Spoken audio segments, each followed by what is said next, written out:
crocheter wrote me and said, I'd like to learn the almond stitch. Can you please do a tutorial? So I'm like, okay, I don't know what that is. So bang it into Google. I'm like, oh, I've done that before. I actually made my own design. And this I called the sandbar pillow. And without further ado, I'm going to show you how this stitch works. It's called the almond stitch. And it's a really neat stitch, highly in texture. And I'll have lots of advice and I'll put you through to that tutorial right now, right after this. Hi, I'm Mikey from the Crochet Crowd, and thank you so much for joining our channel today. I'm here to inspire you and create magic with your crochet hook. Are you ready to play? Oh yeah, sounds good. Let's get right to the chase. If you're liking today's video, I would love it if you could click like. This helps me to know what to film next, because if I'm seeing an influx of a type of pattern or a type of concept, it allows me to look into the future to see what else I can do for this particular topic. Let's cut the chatter, let's get at her, and let's start talking crochet, and let's begin to play. Oh, that rhymes. So let's begin with the slip knot. So you're going to chain a total of 39. You can also do your multiples of 8 plus 7, which I will do a smaller version of. So you're just going to chain the number that you want. So 1, 2, 3, 4, 5, 6, 7, and 8. So there's one multiple there, and I'm going to do another one. So 1, 2, 3, 4, 5, 6, 7, and 8. So you can either chain to all the way to 39, and if you want to do it the way I'm doing it, then once I'm happy with the length of it, I can just add another 7 to keep balance. So 1, 2, 3, 4, 5, 6, and 7 only. So without further ado, we're going to then move on to row number 1 and start working out this pattern together. To begin, you're going to go second chain from the hook, and you're going to slip stitch the first 5 in a row. So I told you that the outside edges have an extra stitch, so on the outside they'll always be in groups of 5, and anywhere else it's going to be 1.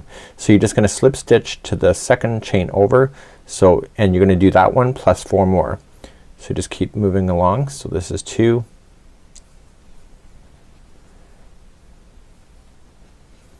this is 3, 4, and 5. Once you have the first 5 slip stitches in, I want you to half double crochet the next 4 only. So everything is now in groups of 4 until you get to the other side. So there's going to be 4 half double crochets in a row.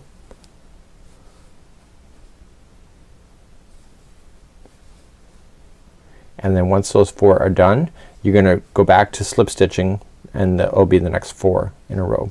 So you're going to do them in groups of 4s going all the way into the end, and please do that, and I will see at the end of this chain where we'll just finish off and make sure you're doing it right.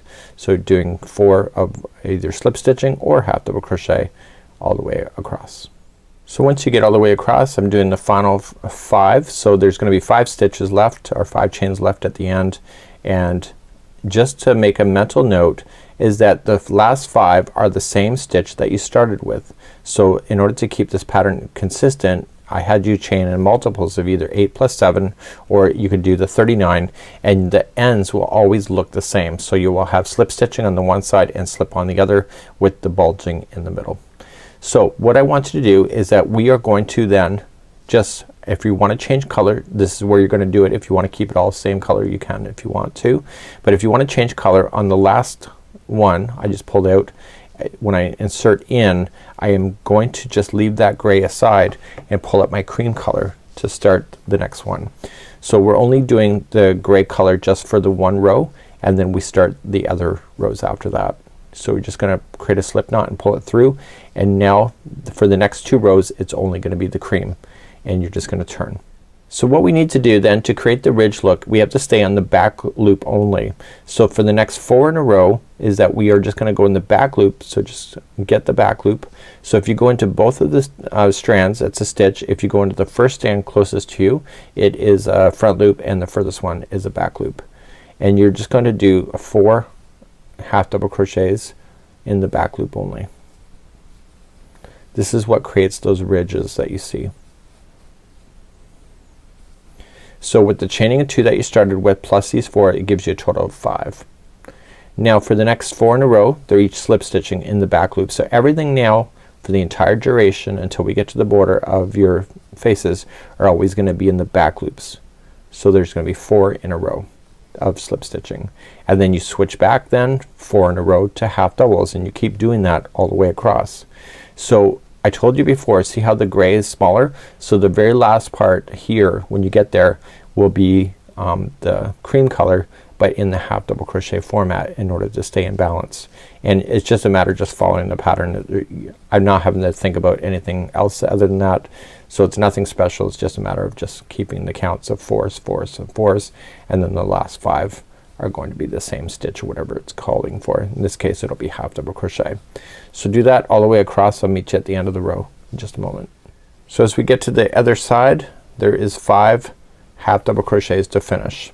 Sometimes the 5th one is hard to see, so just jam it in there. Just be consistent of where you're sticking your hook, and then the world should be all good. Sometimes you gotta fake it. So I told you that things are working in sets of 2 rows. So this is the first half of a cream color. So when you turn, you're going to create the same stitch work you just came out of. So you're just gonna chain 2 and stay on the back loop only, starting in the next one, and you are going to apply your half double crochets then for the next 4. So 1, 2, 3, and 4, and then the next 4 in a row are each single crochets, or sorry, slip stitching. I apologize for that.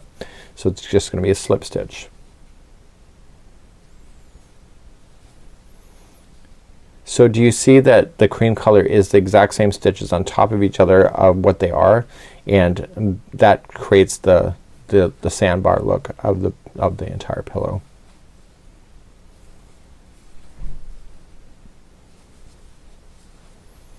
And if you turn it around, see how it looks different on the one side versus the other. So the one side here, do you see how it's kind of overlapping the gray? That means that this is the back of it, and see how it's clean cut on this other side? That means that that's the front of the pillow. So just keep alternating between the groups of 4. So it's either 4 slip stitch or 4 half double crochets, and at the very end of the row we're going to switch back to gray. So you just go down one way, come back with the same color, and then just grab the other color and go down and back, and that's pretty much the duration of your entire pillow face. Now would I do a full afghan with this? I'm really not so sure. So watch the very end. So I have 4 done. See, it's still missing one. It looks like it doesn't need to be in there, but it does. And then what you have to do is your very last stitch, because we're about to switch back to the gray, is let the cream come down and just put the gray to finish that.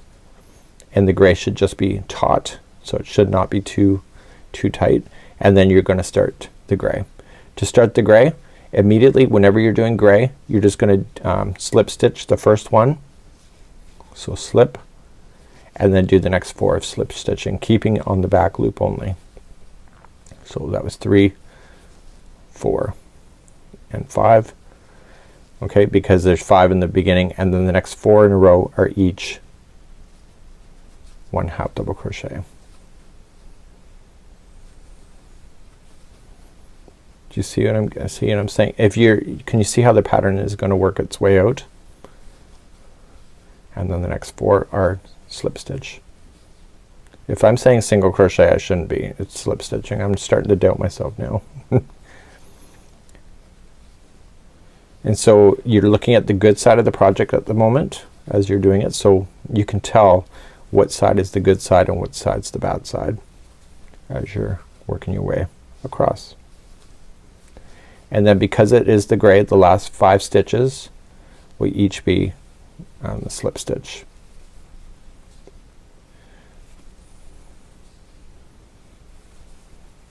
And then it's easier when you get to the end, especially if it's a slip stitch. We're gonna start the next row, so just going into the back loop only before you turn it, and then just pull through and through, and that's your first one. So this will be number 2, 3, 4, and 5, and then switch to half double crochet. So see how it's half on below? You want to keep that being the same. See how the yarn is carrying up on the one side, so it matches exactly what you see in the photograph. So the yarn will be carrying up on the one side, and if you turn it over, you'll see that the back side is not as pretty when you look at it from that perspective.